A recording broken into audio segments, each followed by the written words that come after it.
Good morning, Diane. Nice to see you. Hello, Diane. How are you? So I am really thrilled to bring Joe Brower to a bunch of people who may not have heard about him before. I have been so impressed with what he's doing and his vision and the way he's been making it happen. So the focus today of what we're going to talk about has to do with living regeneratively and what that means. Something that I think you've had a little experience with. I'm practicing. Very so I would like maybe you to start by sharing a little bit about what you're doing, and then Diane, feel free to ask questions or make comments as it fits. Yeah. So Joe, what are you doing that's making living regeneratively real in your life? Well, there's so many answers to that question. We could fill all of our time just with this. Yes, we could. And I'll begin by saying that for me, living regeneratively is about, at least as a minimum, a capacity to create vitality, health, and well-being to the vibrancy of our own lives, to become fully alive as living beings, as living systems, as participants in the menagerie of life, and to connect ourselves with the current planetary crisis and what's happening to the world, to become healers of ecological capacities at the scale, to the best of our abilities, at the scale of landscapes, to be able to protect and promote the cultivation of soil and the health of native plants, the preservation and restoration of biodiversity,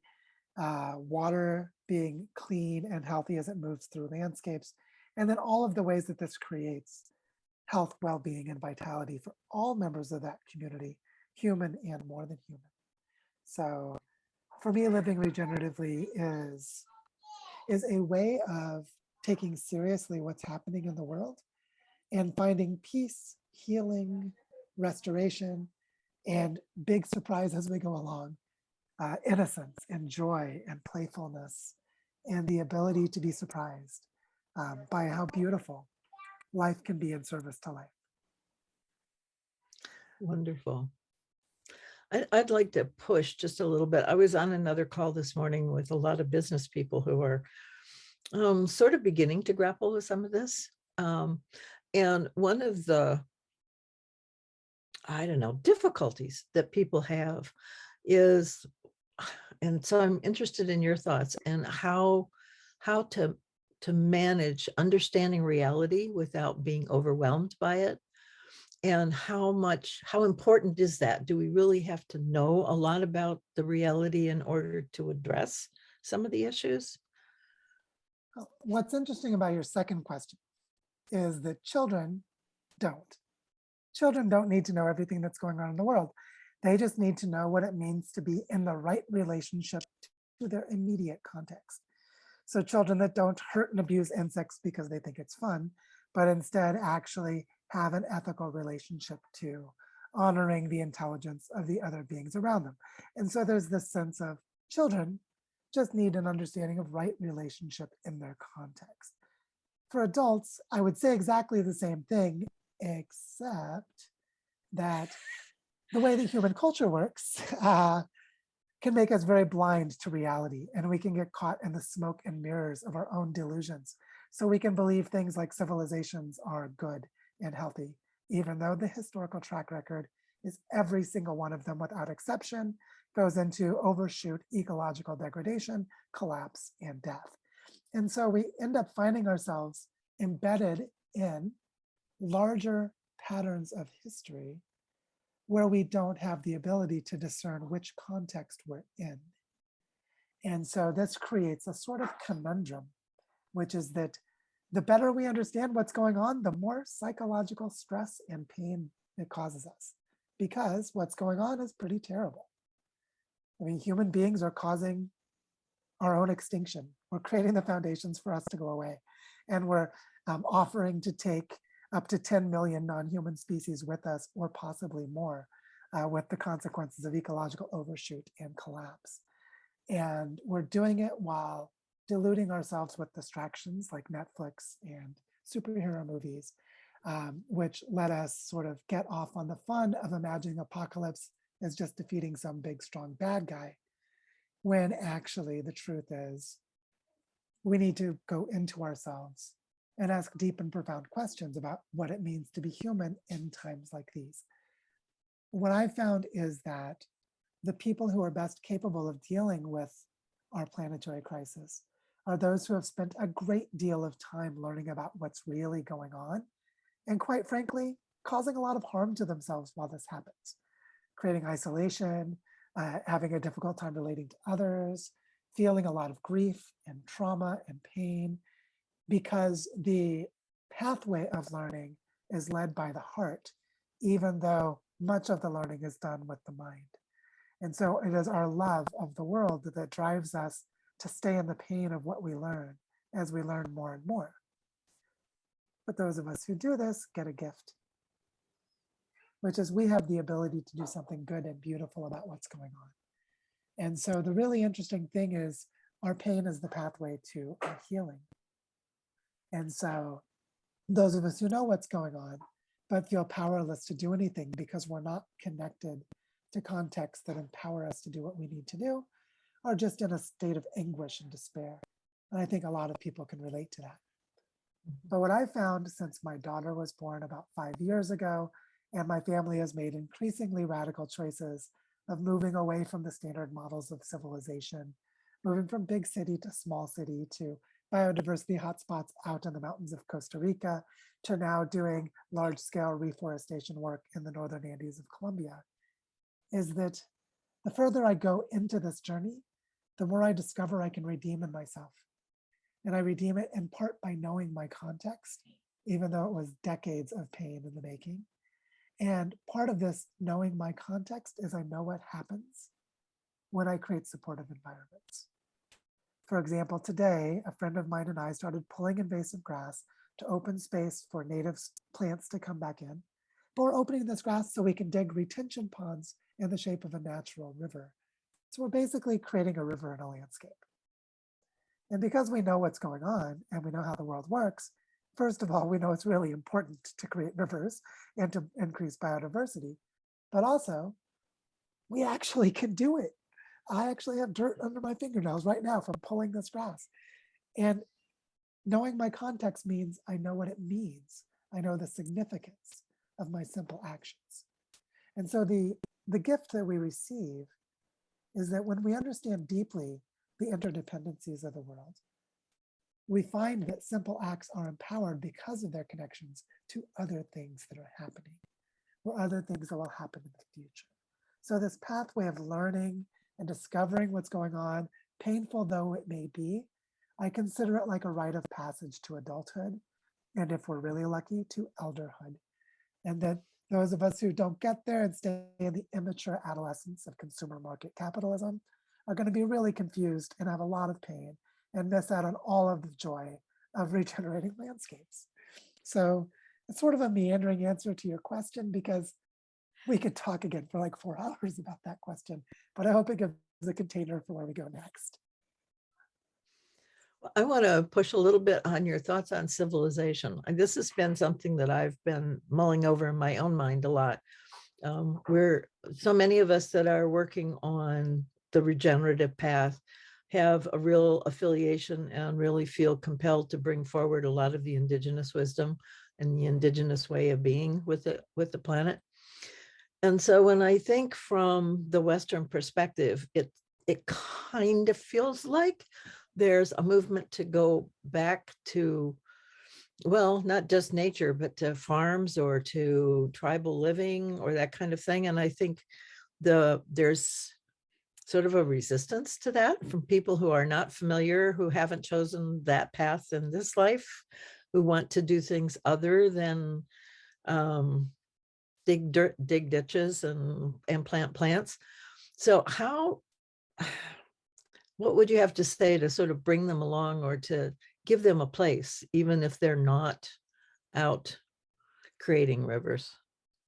I would say that one of the great losses that happened with the birth of agriculture, the dominance and control of nature's reproduction, which led to violence, systemic and structural violence against women, has broken and damaged all of us. And most of us have no idea how miserable our lives are because we have our opiates for the masses.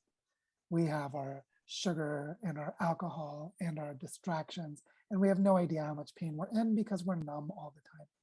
And so I think most people, sadly, and I can relate part of my own history to this, I think most people are just lost in a sea of changes without a sense of who they are. And, oh, gracias. And, oh, my daughter just gave me a really delicious piece of carrot and lemon juice. That was yummy.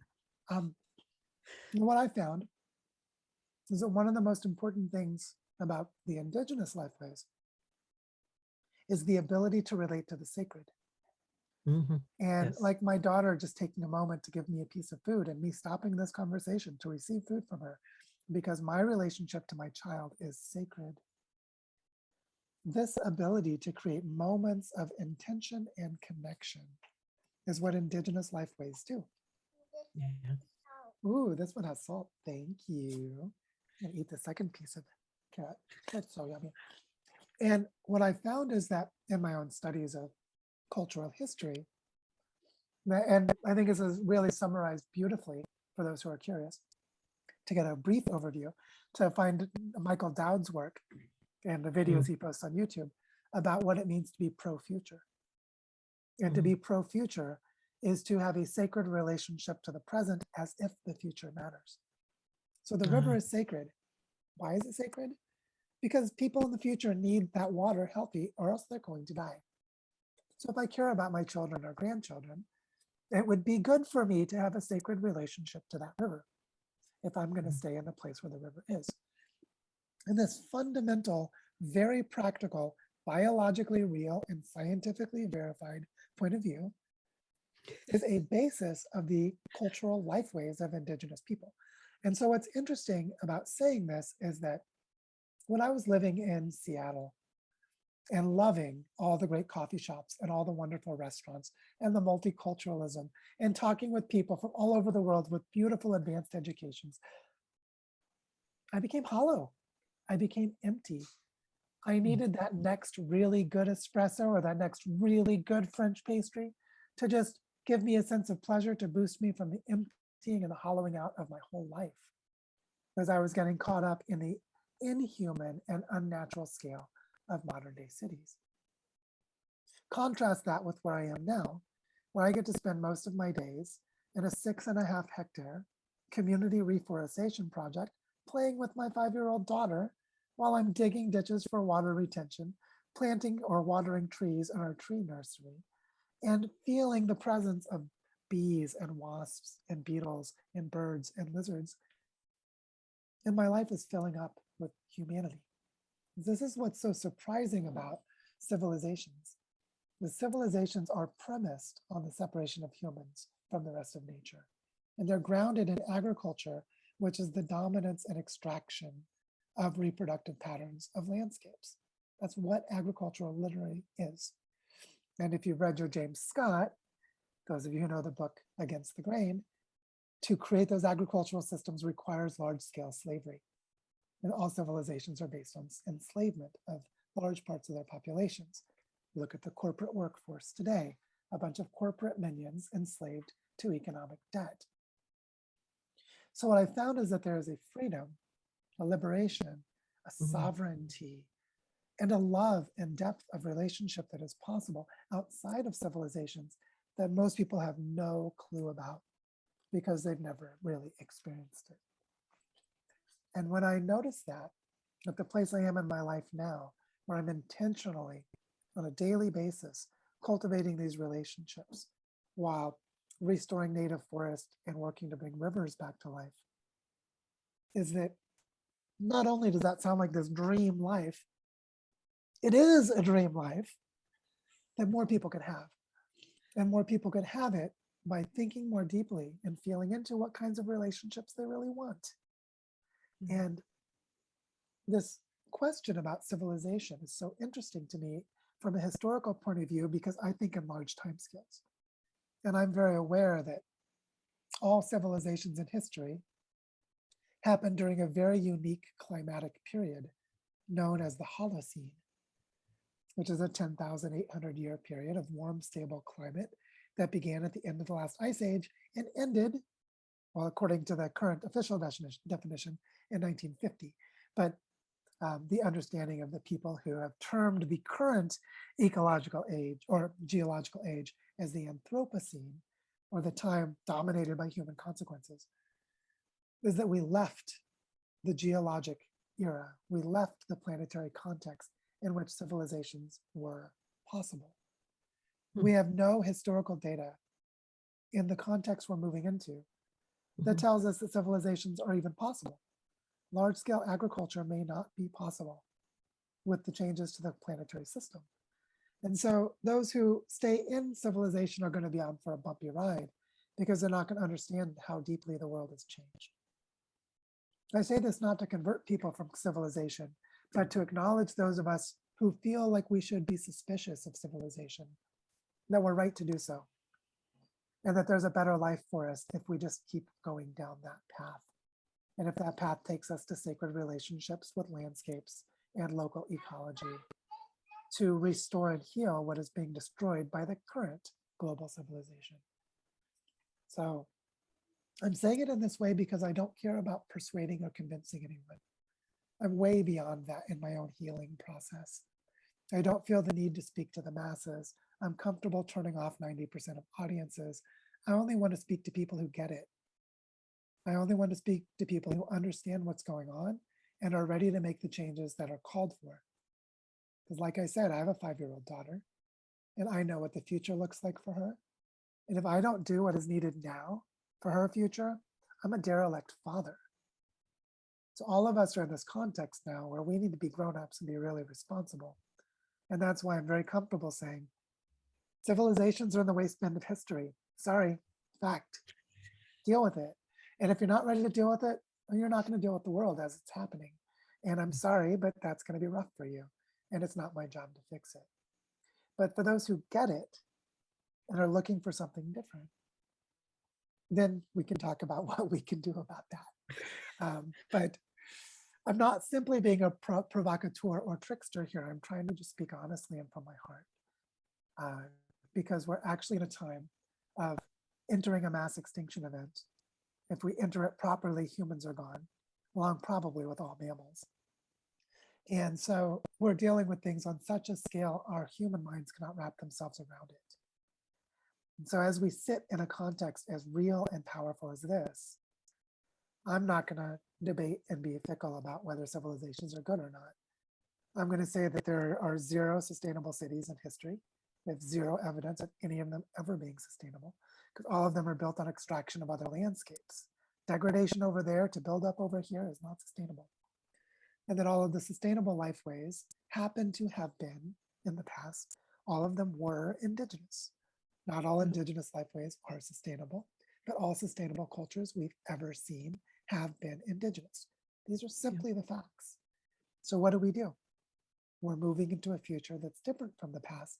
So we don't need to reproduce exactly these idyllic stereotypes of historical indigenous cultures, but we do need to understand how indigenous cultures work to navigate these changing times to get to the other side. And that's simply the truth. And that's what we have to do. So I'm curious where you would prompt us to go from here.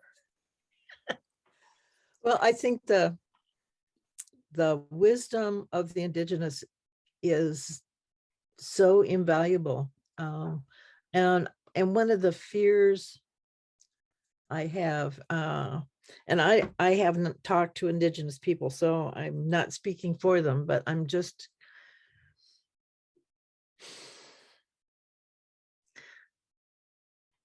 seeing attempts to sort of meld that or to honor that, but not to really do it.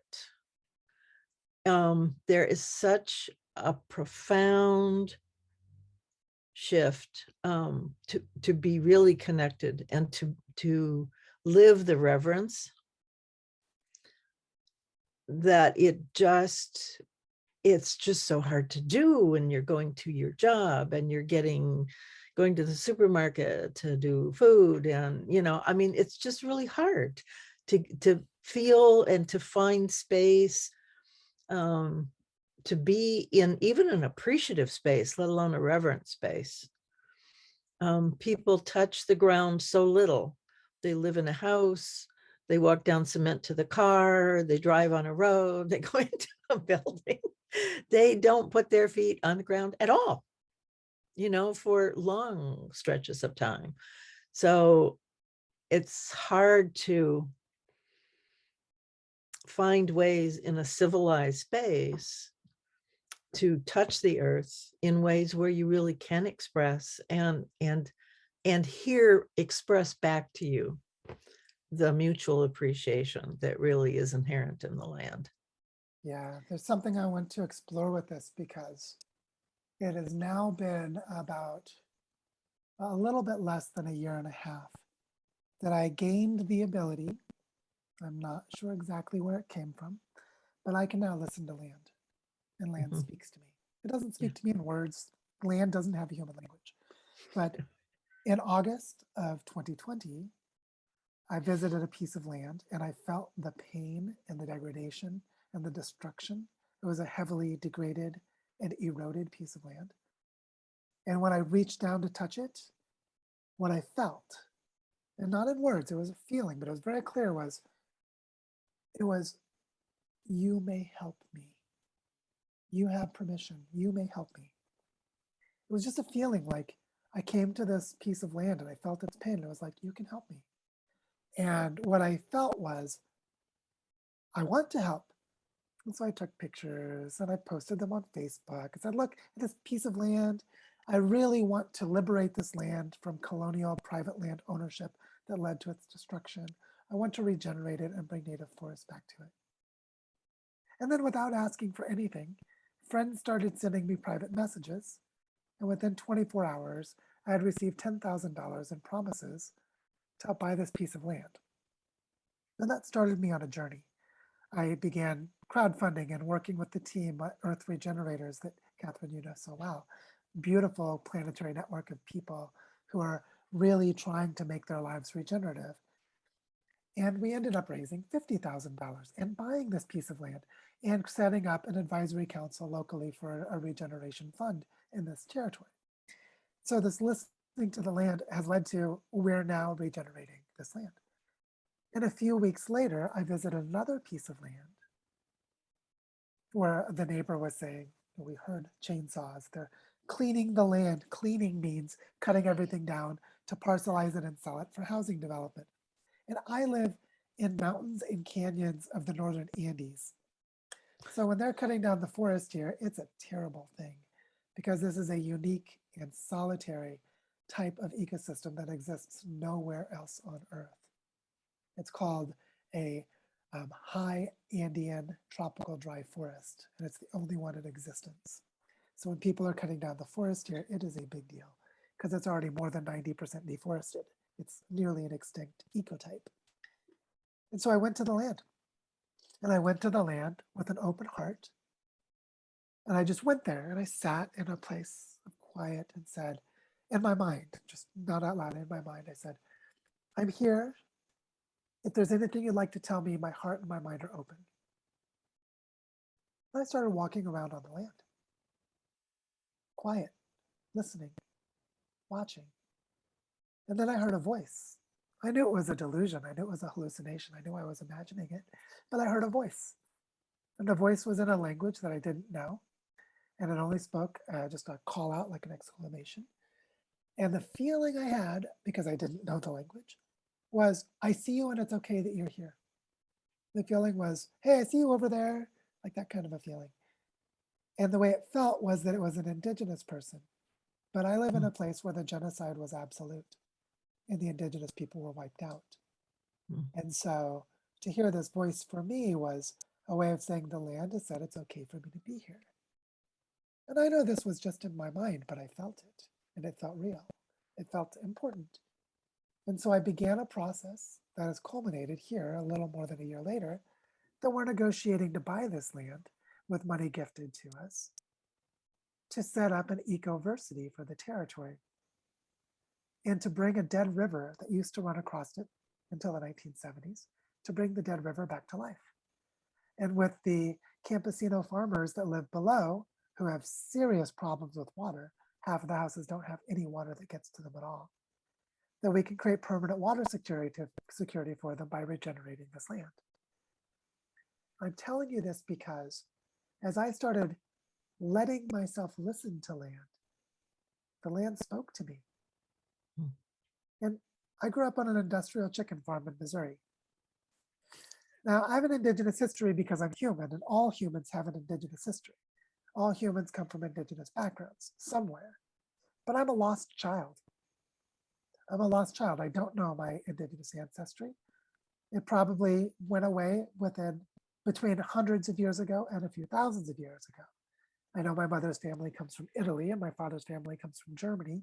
So somewhere before those, I have an Indigenous history. And it's irrelevant that I don't have an Indigenous history. What is important is that I'm a human being with a capacity to feel and conceptualize relationships. So I can feel and conceptualize relationships with land. And as I do that, almost like magic, people are so drawn to the authenticity and the purity and the beauty of these dreams that they come to make it happen.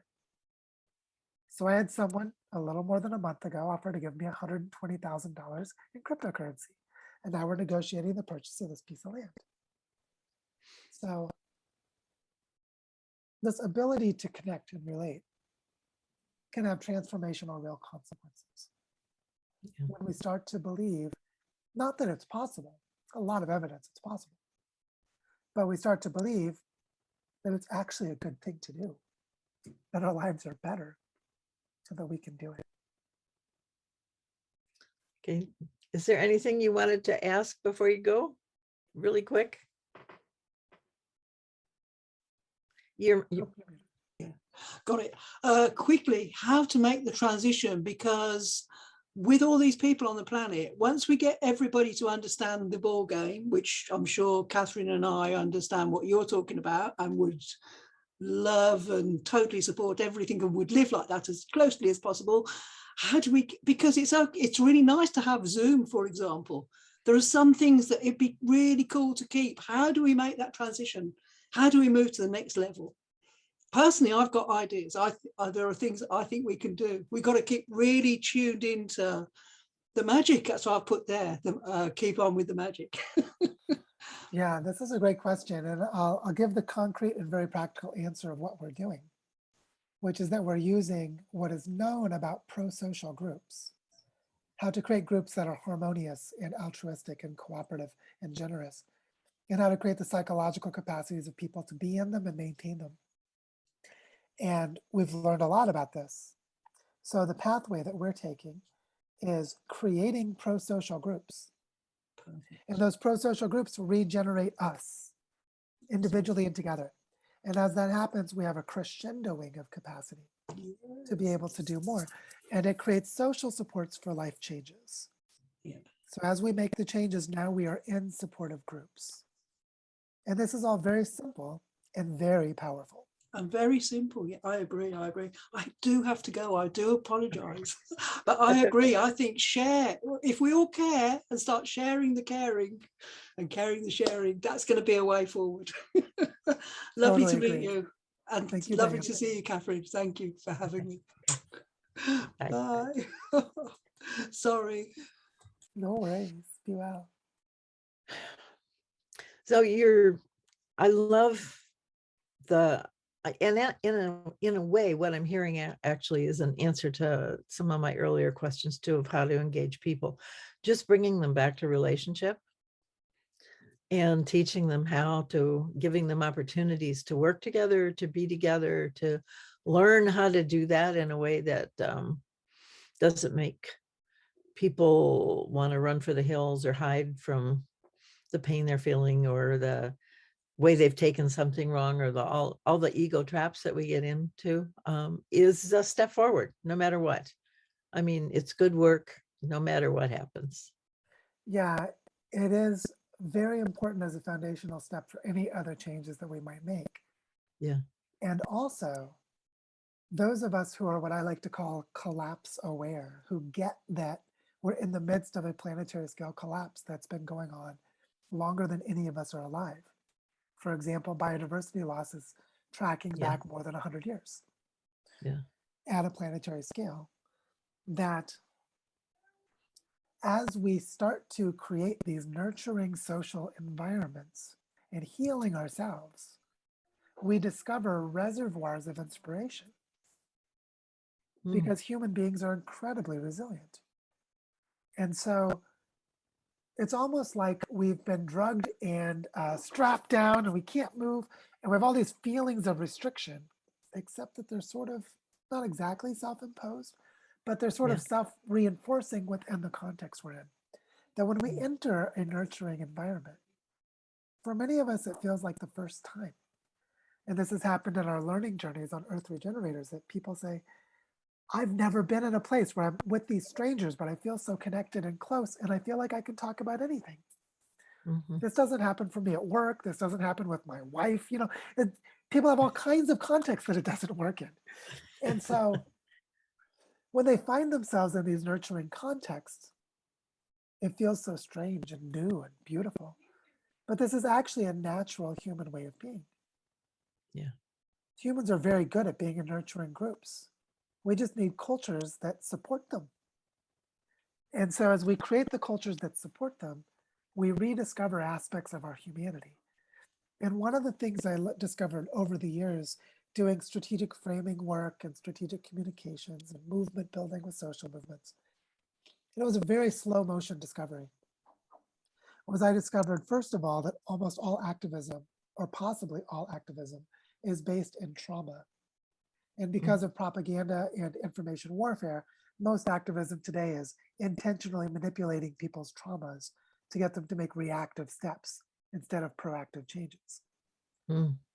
And this led me to a deeper realization, which was that most of us are so traumatized, we cannot believe in the goodness of humanity.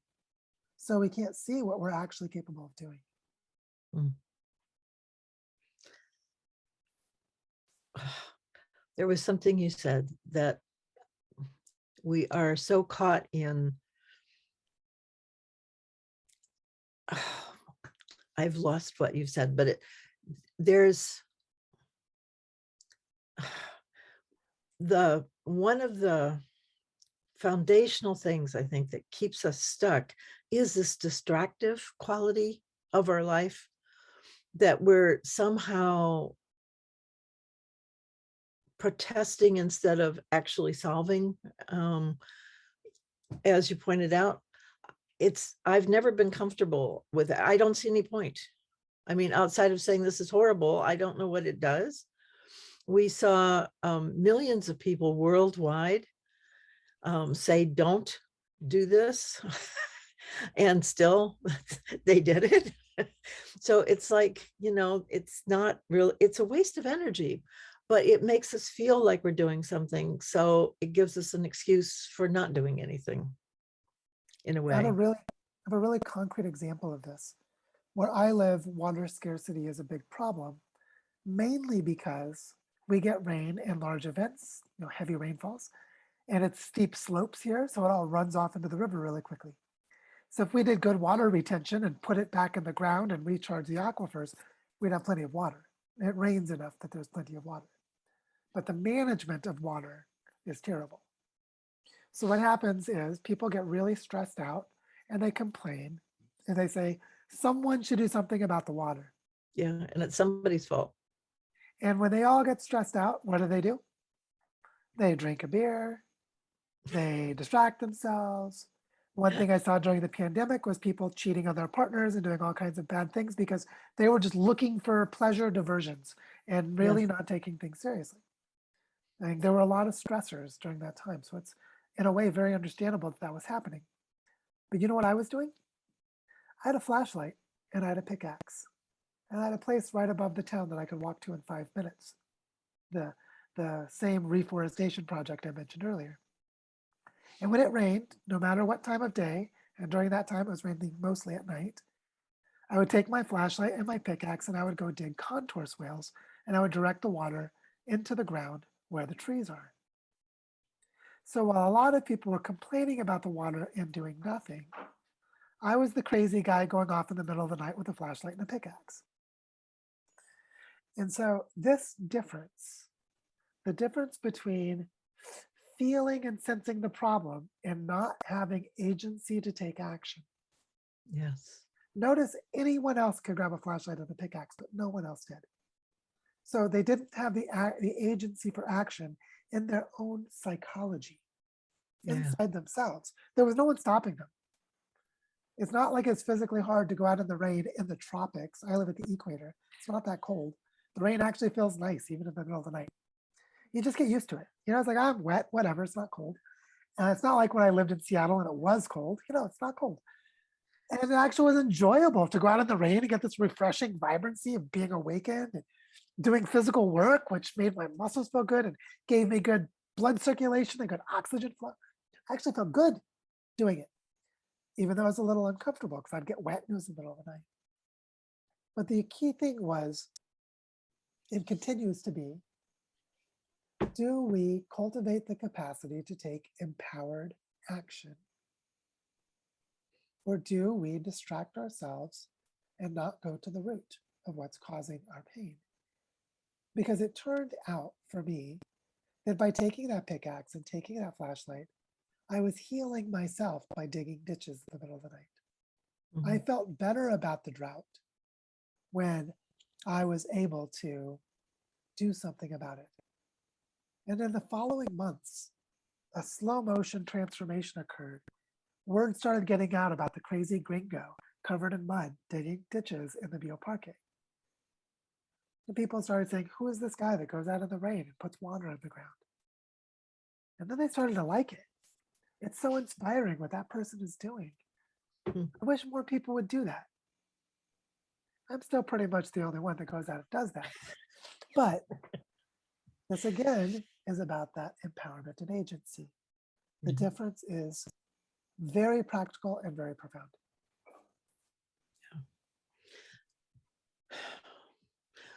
Do you have any thoughts about what we can do to stimulate more of that? I know, even in your own story, the people there watch you and go, well, and I do believe, and I think you probably believe too, that there's going to come a point where they will go, hey, I can do that. And they will step up into it. And it takes a while to make that happen. It's harder in the city. It's harder when you're all by yourself. It's harder when the agency isn't so clear. If you really know how to put water in the ground and you can do it, that there's a path there that you can choose to walk or not, but you see the path, and it's easy to make that decision because you can see where you're going. In situations like cities and suburbs and the more civilized part of the world, it's harder to see what you can do, even if you want to do something that would be, I tell people to go garden and really get your hands in the dirt again and learn to listen to the land around you and pay attention to how you're making the little place you have better and what impacts that. So that's something. Have you other thoughts that people that to help people really understand the agency they have?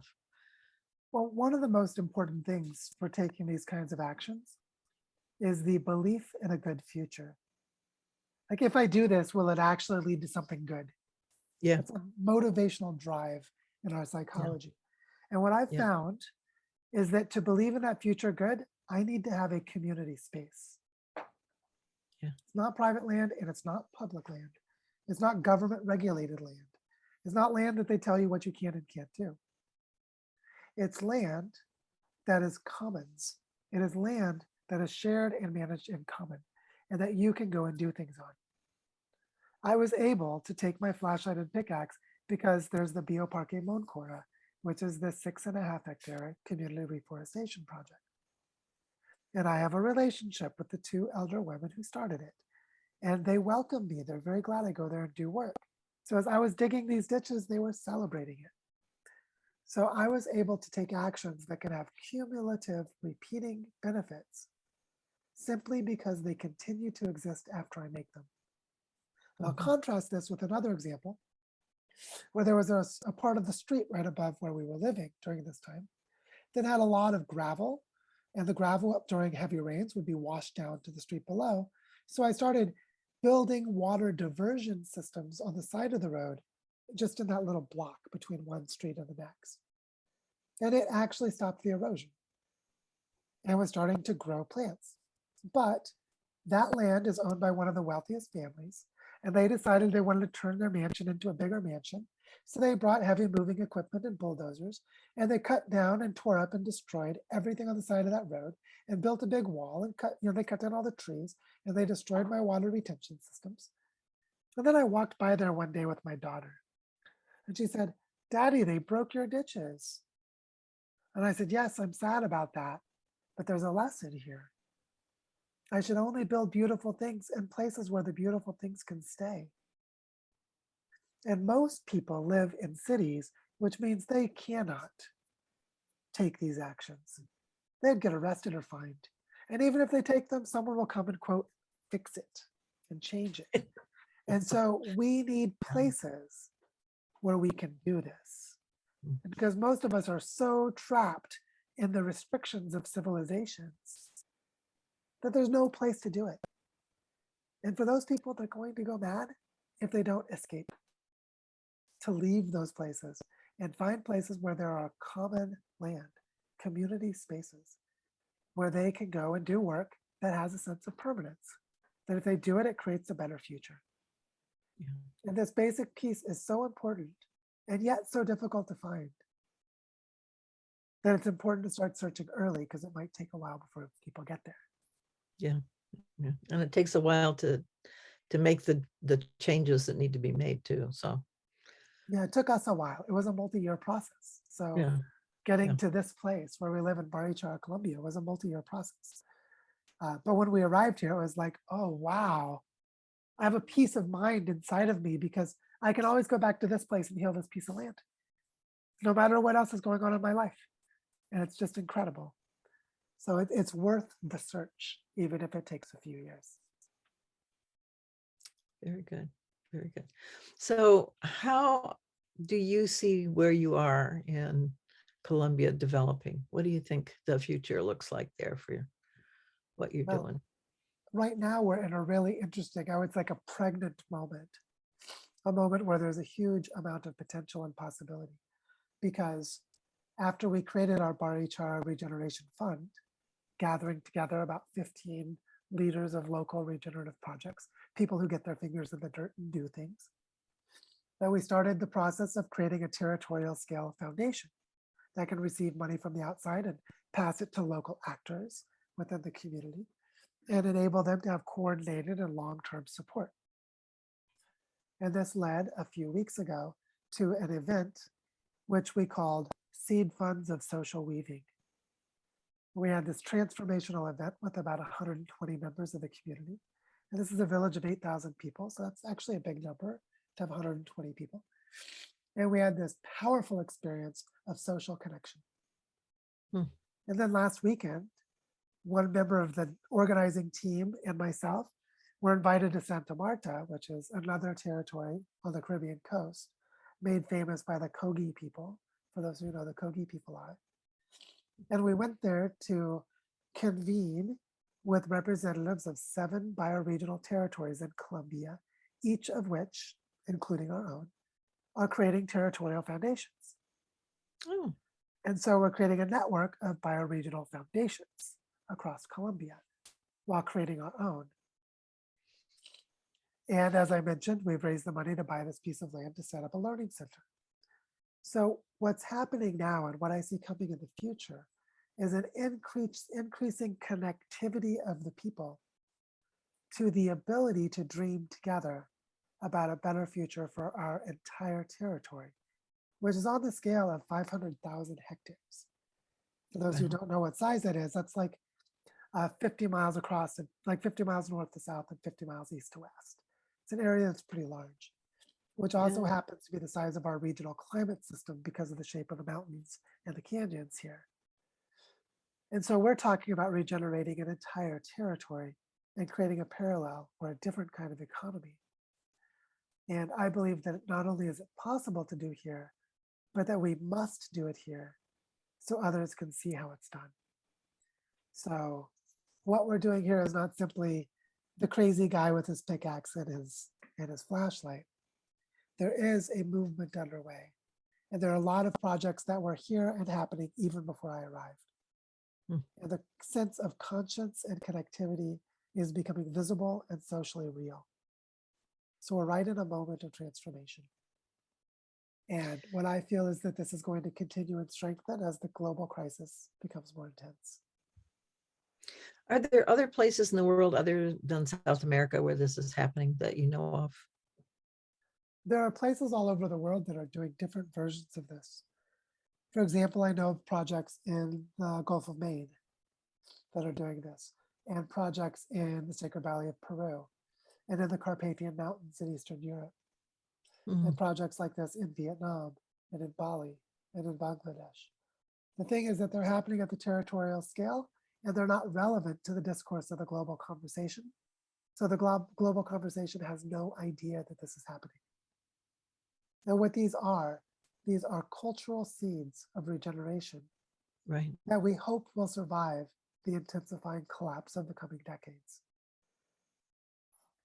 And so those of us who are doing this are finding each other and forming relationships across our territories from one territory to the next.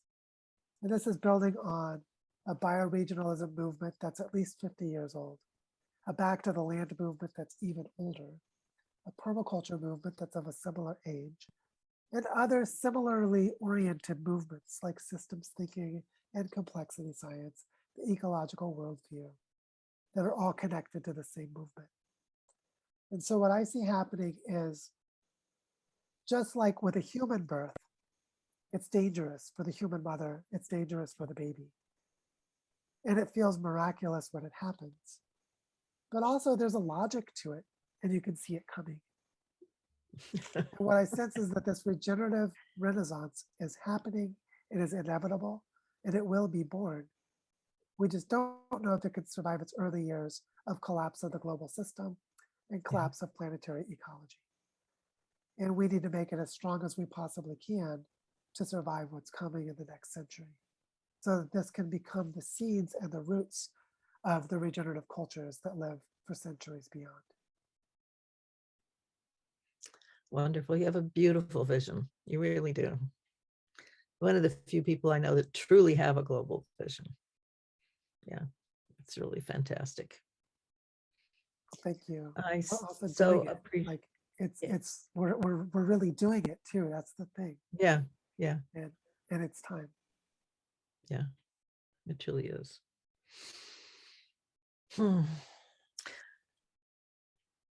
One of the things you talked about that I think is so key, and you actually shared it happening, is the networking, is the connecting. I think that is so helpful for everyone to know there's someone else out there that is struggling with the same kinds of things. How do you think a feeder system can be built, if I can use that phrase, to bring people into this? What kinds of steps would need to be built in, or supports, or I don't know, educational pieces, experiences that would help people make this transition? In the simplest and most general terms, I would say those of us who realize that we need to be in pro-social groups need to be practicing. And as we practice, it will change all of our relationships, which means there'll be other people who are not in those pro-social groups who will notice the change. And they'll say, hey, Catherine, I noticed you at that group meeting the other day. You had this really thoughtful way of handling a conflict that came up. I really appreciated that. And they may not know that you were so thoughtful because you've been practicing being pro-social and you're becoming more skilled at managing your emotions and changing your perspective as you take in new information. They may not know that, but then you tell them, well, actually, it's because I have this support group. And in our support group, we practice being pro-social with each other. And they say, well, what does that mean? And you start to tell them and they say, wow, that sounds really nice. And you say, by the way, it's free and open to anyone. And then people will join. And that's how I see this happening, is human to human through Right. the felt change. I feel the change that you are better in relationships and I want to be around that. I'm attracted, I'm drawn to that better quality of relationship.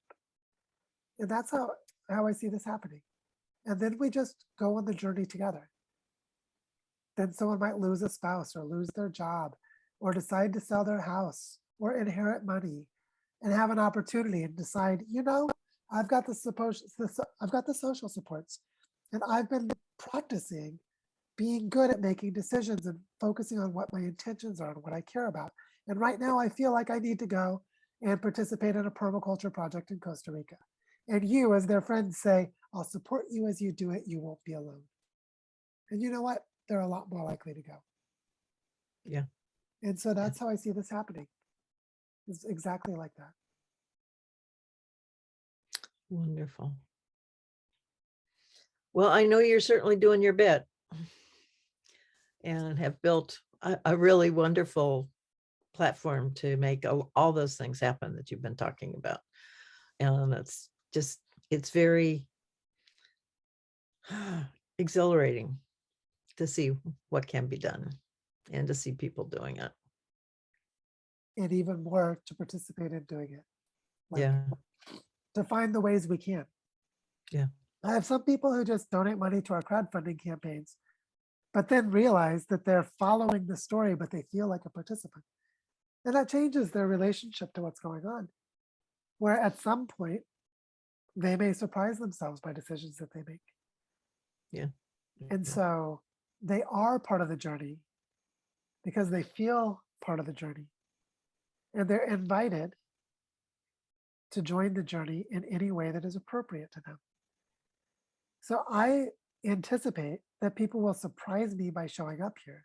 I already have people showing up here who let me know they're coming. But I may be surprised when someone just shows up and says, Joe, I'm sorry I didn't tell you that I'm coming. I hope it's okay.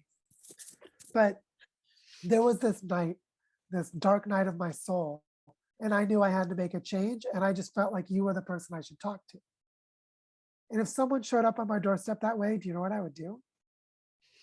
I would empty my schedule and I'd make time to sit with them. Because that kind of moment needs to be honored. Yeah. Yeah. And that goes back to the relation with the sacred.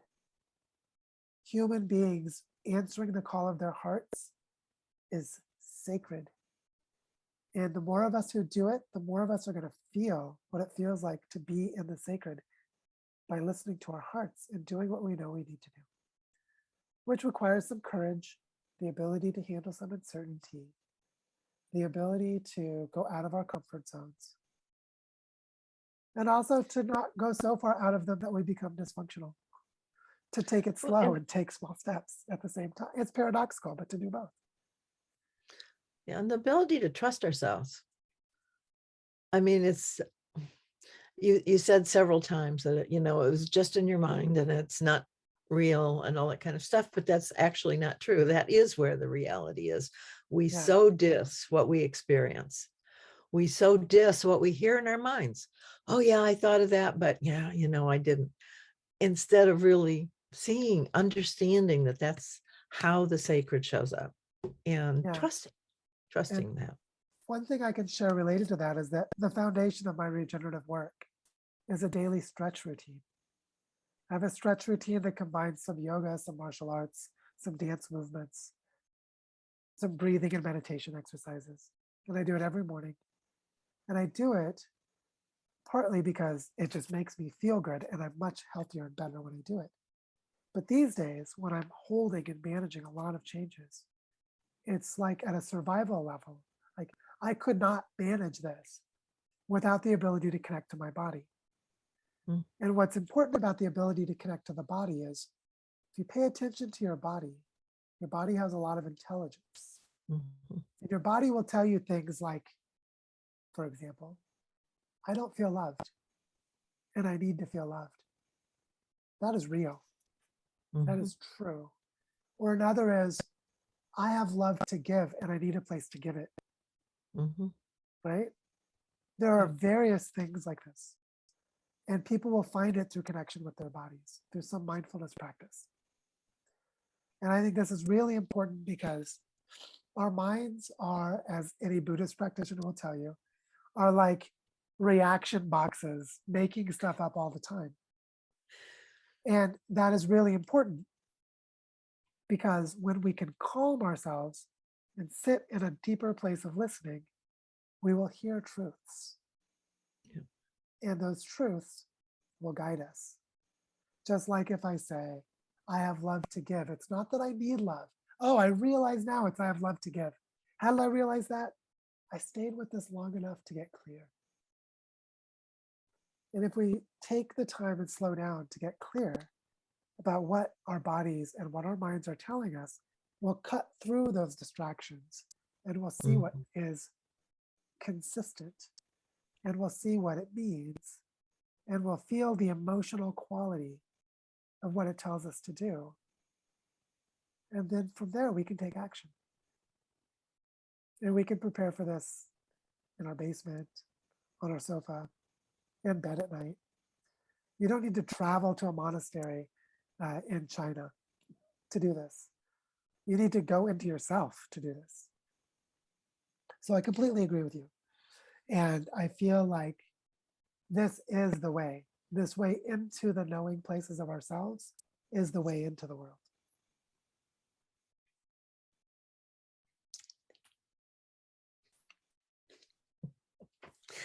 Thank you so much. So much.